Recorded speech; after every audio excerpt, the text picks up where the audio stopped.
What would you do if your survival depended on sounds you cannot hear, and on tracks that no one else can see? Imagine a place where heat does not warm, it exhausts, where humidity does not hydrate, it sickens, and where vegetation does not protect, it traps. The Congo Basin is not just a jungle. It is the planet's second largest continuous block of tropical forest, a green ocean where humidity and heat turn human endurance into a daily trial. It is a living frontier between life and collapse. For centuries, it has been one of the most unforgiving territories on Earth for human beings. Here, the most dangerous threats are not always those that bite or stalk. They are fevers, infections, and the slow attrition that drains strength without warning. And yet, there are those who have learned not only to endure, but to understand its rules. Welcome to Planet Tribes. Today, we step into an environment where nature sets the terms. And survival is not a matter of strength, but of adaptation.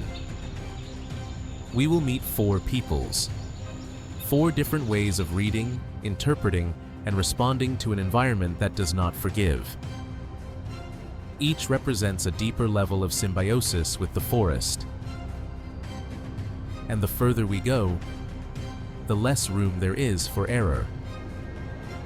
If this kind of journey stirs something within you, stay, because here, there are no second chances. There is only one option: to understand. We begin. 1. AKA, Northwestern Congo Basin.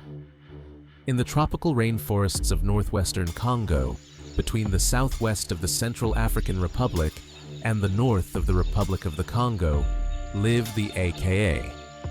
Their territory lies in one of the most humid, dense, and biodiverse regions on the planet. Here, dangers do not always have a visible form. They hide in an atmosphere saturated with spores, in unstable ground, and in rains that arrive without warning.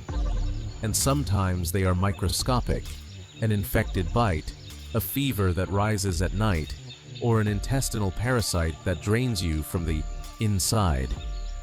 In this forest, falling ill is not a setback. It is the loss of mobility. In an environment where everything changes rapidly, staying too long in the same place means exposure. A sedentary life does not fit the rules of the forest. That is why the BAKA move according to ecological cycles, to avoid exhausting resources, but also to reduce exposure to degraded areas, where the forest's balance begins to break down.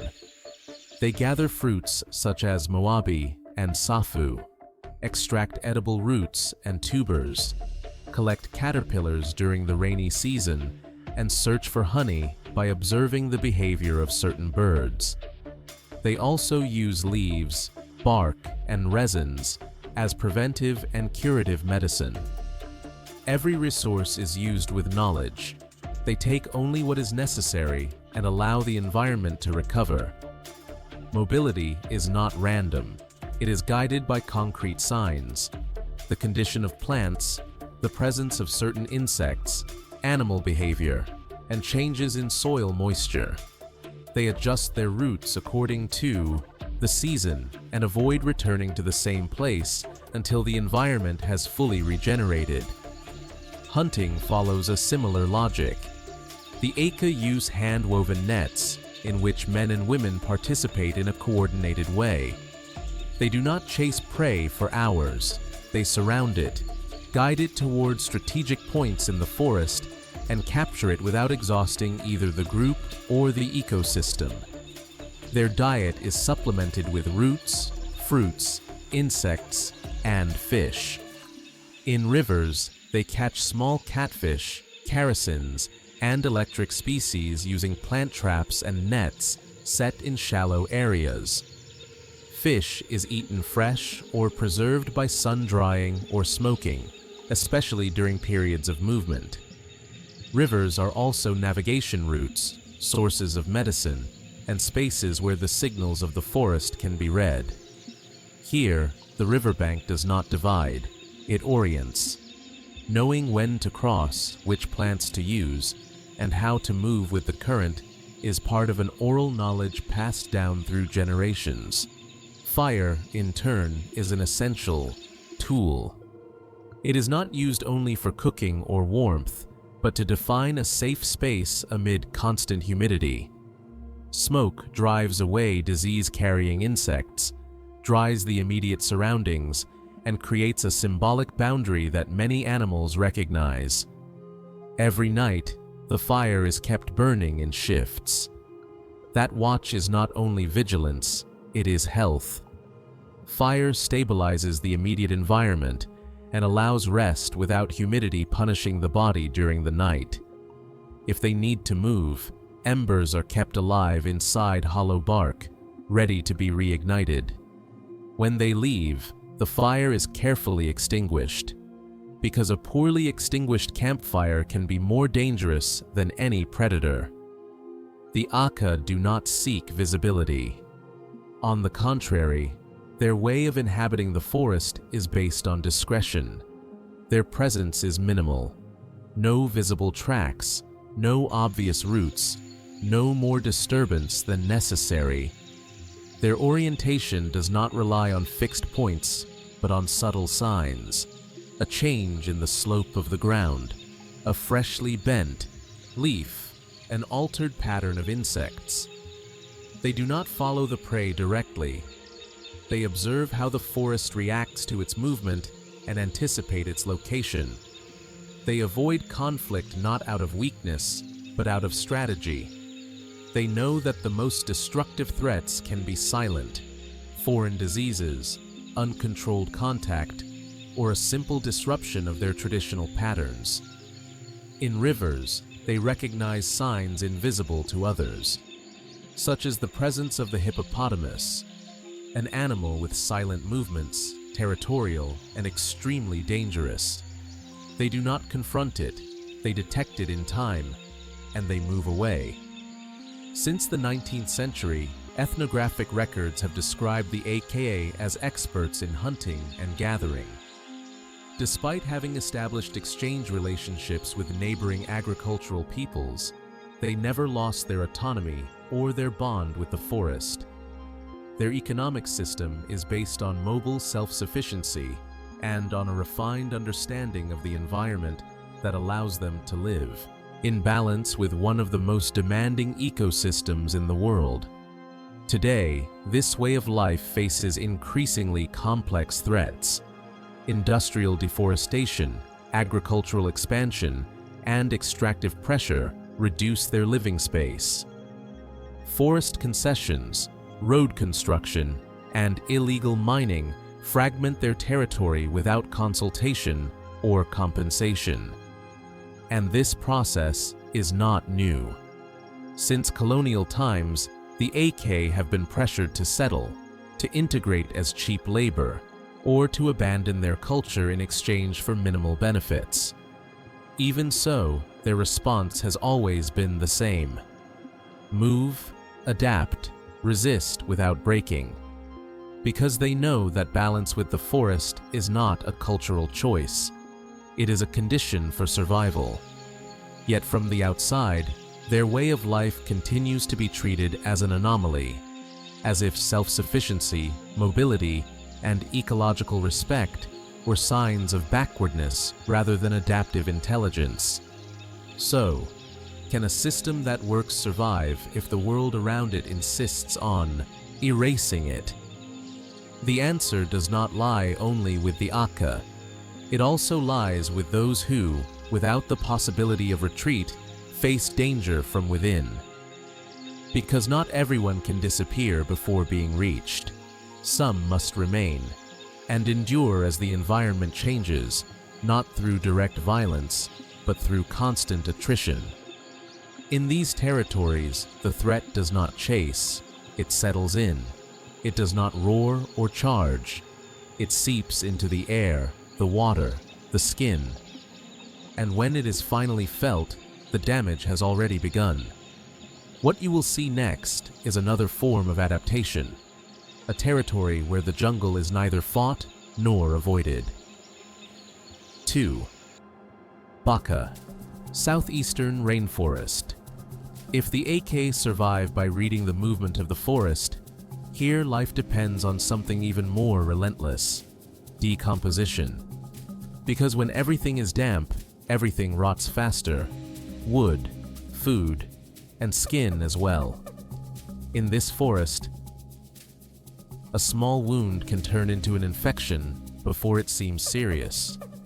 In this region of the Congo Basin, spanning southeastern Cameroon, northern Republic of the Congo, and northeastern Gabon, the jungle becomes a humid, dense, and opaque labyrinth.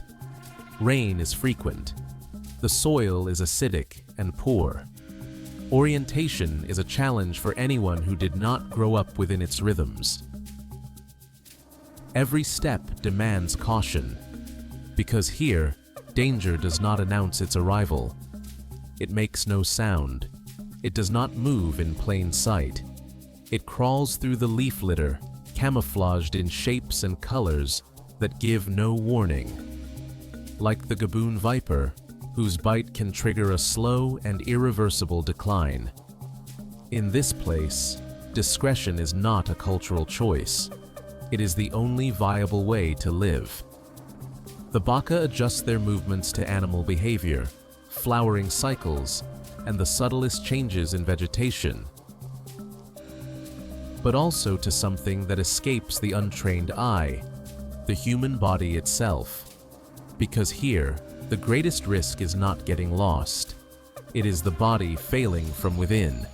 Infections, fevers, and parasites that advance slowly, until movement is no longer possible. When symptoms appear, the margin for response has already been reduced to a minimum. That is why health is not an occasional concern. It is the core of survival. They know dozens of plants that disinfect, relieve pain, promote healing, or repel insects. They use resins to treat wounds, roots for fever, and infusions for intestinal parasites. The jungle is not only food, it is a medicine cabinet, an early warning system, and a line of defense. Each day is organized with precision: how long to walk, where safe water can be found, who goes first, and who closes the group. In the southeastern rainforest, this foresight functions as preventive medicine, not out of rigidity, but out of necessity. Foraging routes change with the rains. Hunting areas rotate to avoid overexploitation. Fishing adapts to water turbidity and species availability. Knowing when to move forward and when to wait can mean the difference between sustaining the group or exposing it. The relationship with the outside world has been unequal for centuries. During and after the colonial period, the BAKA were subordinated to agricultural populations, used as labor, and pressured to abandon their mobility.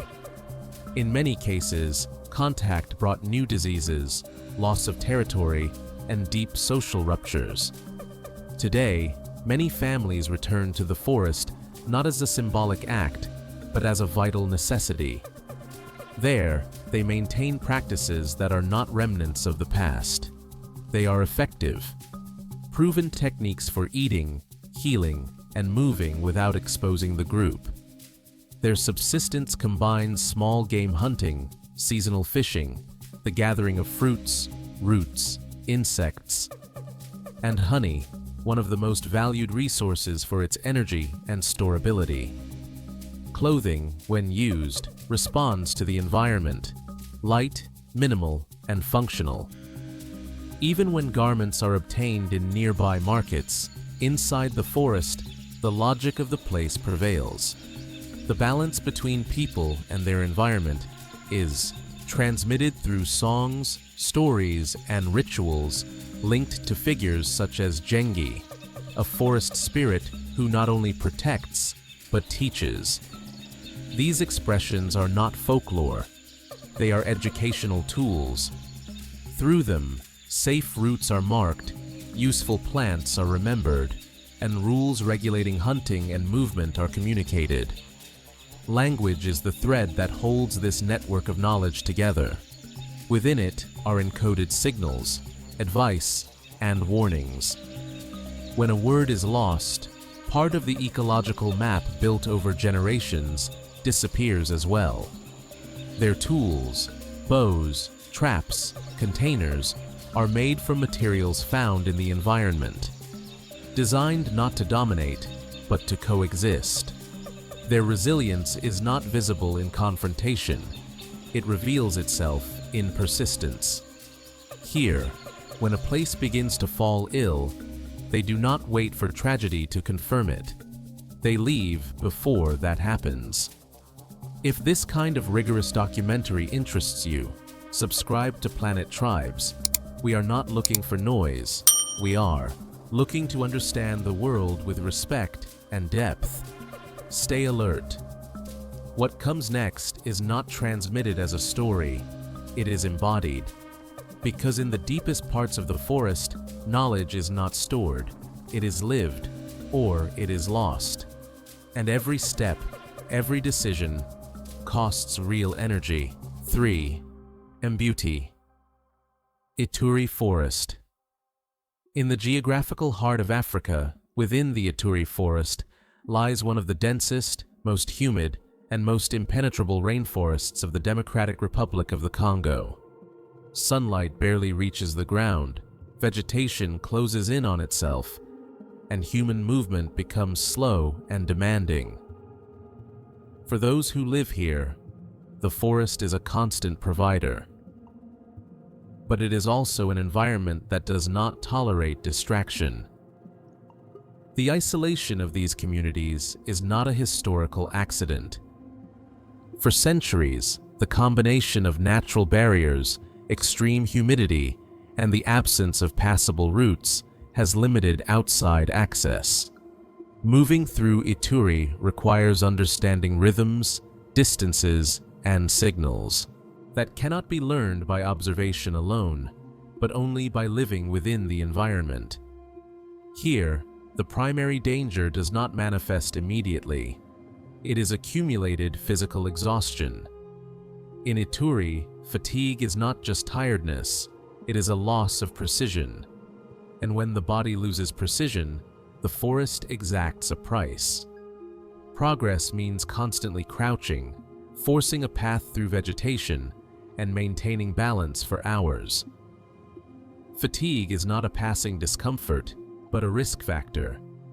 In this environment, a minimal error is enough for the forest to close off any margin of recovery. For this reason, survival in Ituri is based on strict energy management. Interaction with other humans does not define the main threat. For an outsider without knowledge or guidance, the greatest obstacle would not be direct confrontation, but the environment itself. It disorients, limits visibility, and rapidly reduces the physical capacity of those who do not know how to move within it. Daily life is sustained through cooperation. Collective hunting with nets allows food to be obtained without prolonged chases, which would cost the body more energy than they are worth. Prey is not pursued. It is guided toward a natural enclosure, taking advantage of the forest's closed structure. Each person fulfills a precise role, and individual mistakes carry collective consequences. The diet consists of fruits, tubers, leaves, insects, and honey, adjusted to what the environment offers in each season. The equitable distribution of food and shared decision-making are not abstract values, but a proven logic of survival. To this physical wear is added another, less visible threat: the loss of sensory reference points. Light is scarce, colors repeat, and visual orientation cues become unreliable. To compensate, navigation does not rely on visible paths, but on the constant relationship between sounds, slopes, trees, and subtle environmental changes. It is a form of navigation based on living patterns, allowing movement without alerting wildlife or exposing oneself to unnecessary risks. How long would a person from the modern world last here before making the first irreversible mistake? In an environment like this, losing a reference does not mean getting lost. It means not returning. Knowledge of animal behavior is precise. Nocturnal and diurnal species are identified, movements during the rainy season are anticipated, and plants whose presence indicates the activity of larger prey are recognized. This knowledge is not transmitted through diagrams or written records, but through constant practice and oral transmission. During periods of armed conflict or external exploitation, many communities chose to retreat even deeper into the forest. Knowledge of the environment became their primary system of protection against an expanding outside world. The relationship with the forest is not utilitarian. It is expressed through collective rituals that reinforce social cohesion and symbolic balance with the environment. Documented ceremonies, such as those associated with the Molimo, remind that the forest is not an exploitable resource, but a living system that protects and demands respect, especially in times of imbalance. Language plays an essential role in this adaptation. Through it, warnings, rules, and indispensable ecological knowledge are transmitted. When a word disappears, a specific way of interpreting the environment is lost as well. The tools used are simple, portable, and functional. Quickly assembled shelters, minimal utensils, and lightweight weapons reflect a precise adaptation to the mobility imposed by the forest. Every object has a clear purpose. Nothing is superfluous. Family is conceived in an extended form, and important decisions are made by consensus. Death is not understood as an individual event, but as a disruption of communal balance, although many of these processes remain beyond the reach of external observation. Today, in addition to natural risks, these communities face significant threats: mining, armed conflict, the creation of protected areas without consent, and structural marginalization. Even so, for generations they have demonstrated that it is possible to coexist with one of the most demanding environments on the planet. However, even within Ituri, not all ways of life respond to the forest in the same way. In the deepest zones, where outside contact nearly disappears, adaptation reaches an even more extreme level. There, advancing without restraint can be an irreversible mistake. Further to the northeast, the margin becomes even narrower. With the FA, survival no longer depends only on knowledge, but on enduring where there is almost no room for error. 4. EFFE, Deep Ituri Basin. In the northeast of the Democratic Republic of the Congo, in the deep Ituri Basin, sunlight surrenders before reaching the ground. Here begins a world of shadows, where danger is not always visible, but is always present. Vegetation density, constant humidity, and the complete absence of infrastructure make this territory one of the most difficult environments in Central Africa for stable human life. Access is limited, and isolation is not only geographical, it is also historical. In this place, survival depends on tiny, invisible enemies. The tsetse fly, mosquitoes, and parasites in stagnant water turn fever into a daily threat. Here, an infection is not a minor incident. It is a countdown. That is why vigilance never relaxes.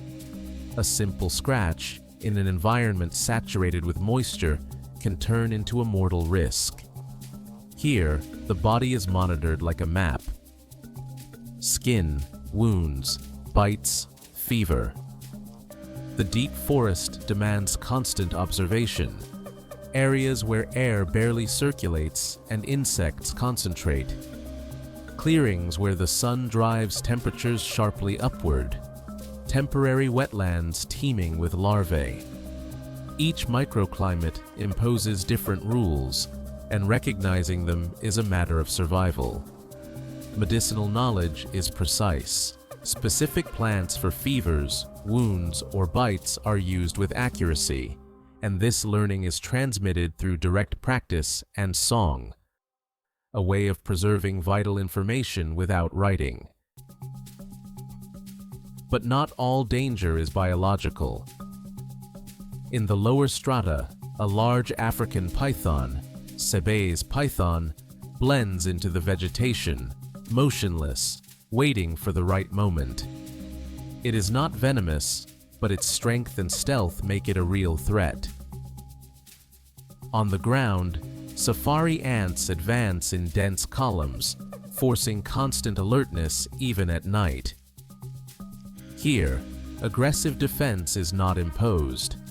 Control of space, silence, and the ability to move without being detected make unwanted contact rare and potentially dangerous for those who do not know the terrain. For generations, there have been asymmetrical relationships with neighboring agricultural peoples, especially the Lese. Exchange, dependence, and inequality defined this bond, widely documented by anthropology, without ever breaking the fundamental relationship with the forest. Subsistence relies almost entirely on hunting, gathering, and very limited exchange. Small and medium animals, fruits, tubers, leaves, and honey are used. Here, nothing is wasted. The greatest risk is not going too far. It is staying. Remaining too long in one place leads to progressive scarcity, increasing exposure to invisible diseases, and avoidable conflicts. For this reason, hunting does not aim to maximize captures, but to maintain predictability. Small prey, known routes, clear limits. In the deep basin, the forest does not eliminate immediately. It slowly punishes those who ignore its signals. Surviving does not mean pushing deeper. It means knowing exactly how far you can go and returning before the forest decides for you. The strategy here is not constant movement.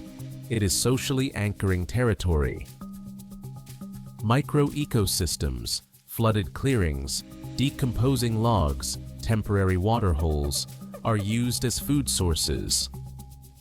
Cooperation among adults, children, and elders ensures efficiency and safety. Each day is planned according to available energy, weather, and resource rotation. The forest is not a resource. It is a living organism that dictates daily rules. Language is the primary means of transmitting the ecological and social knowledge indispensable for living here. Through it, limits, warnings, and behaviors that maintain balance are taught. Tools are simple and effective. Bows, arrows, spears, and traps made from materials found in the environment. Myths and stories linked to animals and the forest serve a clear normative function, reminding that breaking balance has consequences. Community life revolves around the extended family group. Interdependence sustains cohesion and continuity in one of the most demanding environments on the planet. Rituals related to death and other intimate aspects are rarely accessible to outsiders, so part of this knowledge inevitably remains beyond our view. The Congo Basin leaves us a lesson in humility that the modern world seems to have forgotten. Through the AKA, the BAKA, the MBUTI, and the FA, we understand that the jungle is not an enemy to be defeated, but a complex system of which we are a part. Here, true wealth lies not in timber or minerals, but in the human capacity to live sustainably, where almost everything else fails. Yet what is extracted most from this region is not only material, it is space. Every new road, every logging operation, every concession reduces the margin that makes this way of life possible. Is isolation a sentence or a strategy of cultural survival in the face of a world that does not know how to stop? After this journey, what reflection stays with you? We read you in the comments, and if you have made it this far, write the keyword of this episode: basin. That way we will know you have walked this entire path with us. This documentary ends here, but the journey does not, because there are still places where human beings do not rule. They listen, learn, and adapt to the world around them. If you want to continue exploring these territories with us, where every decision matters and every silence speaks, subscribe to Planet Tribes and become part of this community as we continue these journeys together. We will see you at the next destination, where the world still has something to teach us.